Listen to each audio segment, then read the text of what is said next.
Dans cet amphithéâtre, Norbert Roulon nous fait pénétrer dans le domaine de l'art avec un regard particulier, celui du juriste. Il dresse un constat édifiant. Si depuis toujours les femmes ont participé à la vie artistique, en 1817, elles n'ont pas accès à l'école des beaux-arts de Paris. Beaucoup ont dû braver les conventions pour assouvir leur passion.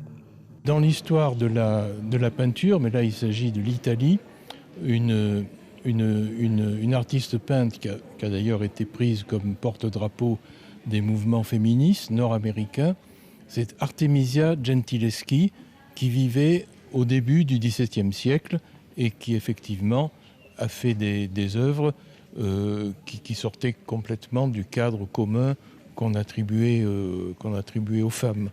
Rosemane Robineau poursuit la conférence avec son témoignage.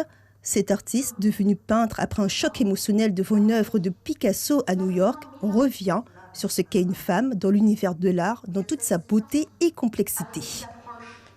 C'est déjà un engagement que de se mettre à peindre quand on est femme à côté d'hommes, quand on est mère de famille, quand on a une profession.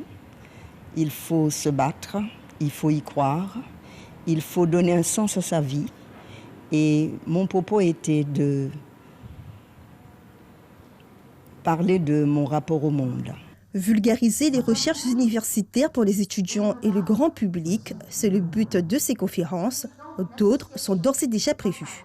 Aujourd'hui, c'est femmes artistes. Le mois prochain, ça sera sur une thématique un peu plus littéraire, en sciences humaines et sociales. Et puis, on a aussi l'organisation de rencontres littéraires où des écrivains vont s'adresser directement aux étudiants, au grand public, en présentant leurs œuvres. Une exposition et une conférence, car la splendeur de l'art ne saurait occulter le dur combat des femmes pour leur reconnaissance. Suivez l'info sur Guyana Première, télé, radio et internet.